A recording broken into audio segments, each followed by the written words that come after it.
Alright, so let's finish off the Halloweentown franchise with Return to Halloweentown. I don't hate this movie, but it really fucks with continuity. And it really messes with continuity. It really messes with it. It just...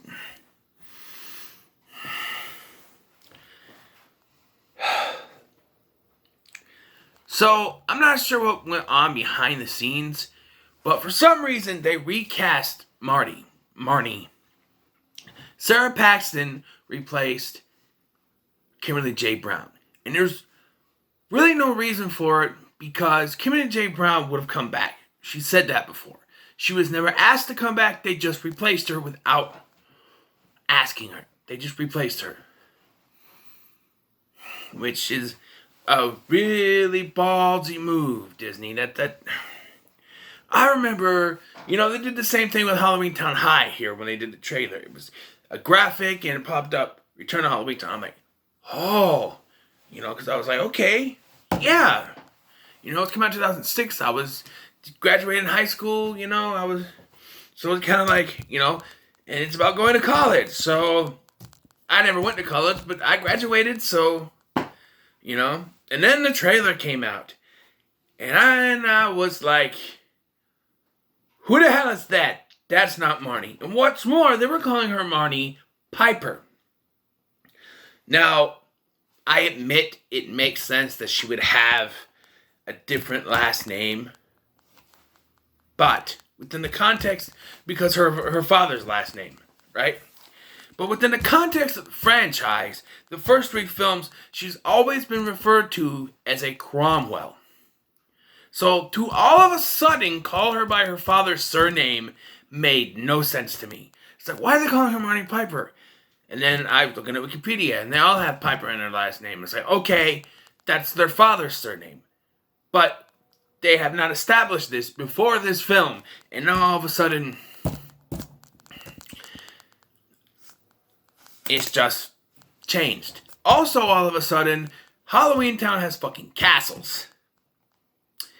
Yeah, and once upon a time ago, they had queens, which I can imagine once upon a time ago, centuries ago, which... Does that contradict the split between the worlds, though?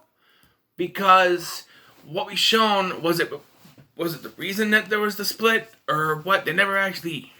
But this whole thing revolves around a secret society of villains known as Dominion.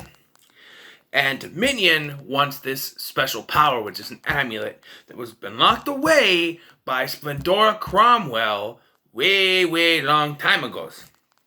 So Marnie, now at college, goes back in time to speak to Splendora and get the key, amulet, whatever, for this. So she comes back, though, it gets taken from her by Dominion. Okay, so the idea that there's a secret society of villains could work, They said that Ethan's father was a part of it. Okay, so then you could say that Calabar was also part of it. And then make Cal the fucking leader by proxy. By bloodline. But no, they ignore him. They bring in the fat Asian guy from Boy Moose World that went, so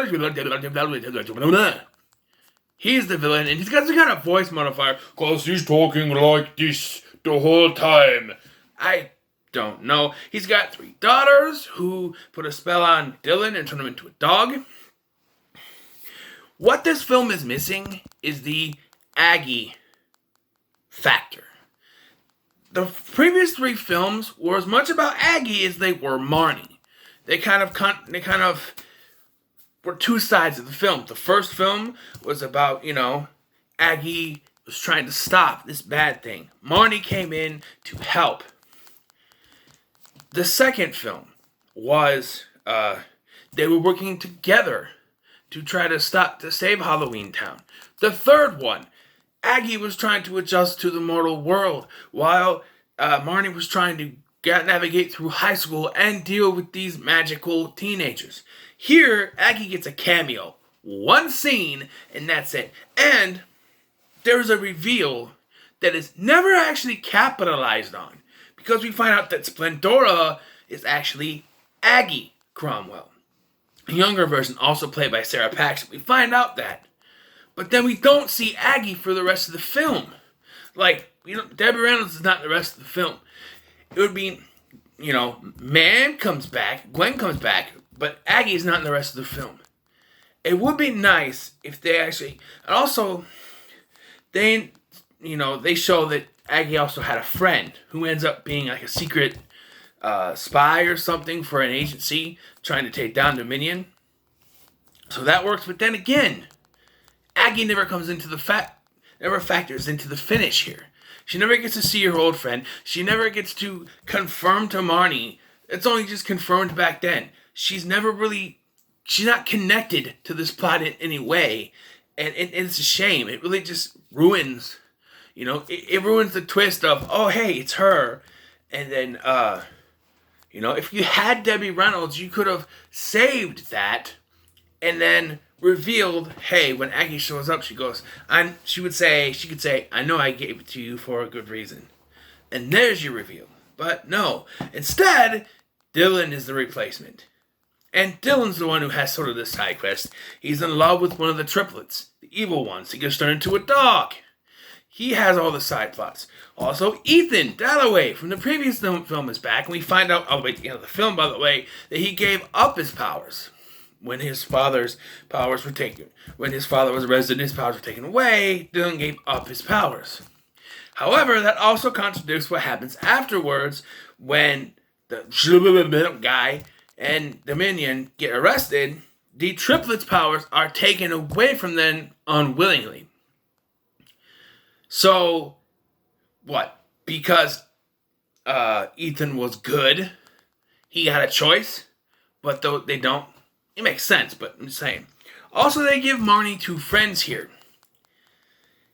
And so originally I thought that they could replace, that's the name of the goblin, by the way, I'm like, hey, why didn't I just have Luke come back? But apparently, and this is true about the third one, he retired from acting in 2003. So he couldn't have been in the third one or this one. So that makes sense. I didn't realize that until I looked it up. So instead we get... and he's inconsequential to the plot. The other one, Azima, I think her name is. She's a genie. But then again, can we just bring back Cassie from the last one? Yes, she's not a genie. She's a witch, but... You just bring in a new character when you already have an established female friend that could be her roommate. You know what I mean? But, who knows? She plays into the climax. So, yeah. There's also a sort of side plot with Gwen and how she's trying to, sell houses and stuff, but she keeps on using magic, I guess. I don't know. This film... It's probably the worst out of the three, but it's not bad. It's still written as if it's the same Marnie. But, it's not. Also, because of the recast, this now makes Dylan the oldest sibling. Because Joey Zimmerman was a year or two younger than Kimberly and Jane Brown. Now that they recast, he's now a year or two older than Sarah Paxton. So that makes him the older child. Which, then again, probably wouldn't be canon, continuity-wise. They probably would just say that Marnie's the oldest. Like, you go to college at the same time. Because Jonathan Taylor Thomas was older than Zachary Ty Bryan on Home Improvement. Zachary Ty Bryan being the oldest child, but the middle child, Jonathan Taylor Thomas, was actually older than him. But I guess age doesn't matter. But yeah, this was fine. I'm going to give it a 5. I hate how it throws continuity out the window. They basically ignored the first 3 except for Dylan and the story about, But this one goes back to Halloweentown. We barely see the real world other than the side plot with Gwen Aggie is almost non-existent. The sister is gone. Bye. Who knows what happened to her? But it still has that heart of a Halloweentown film. So I'm gonna give it a 5.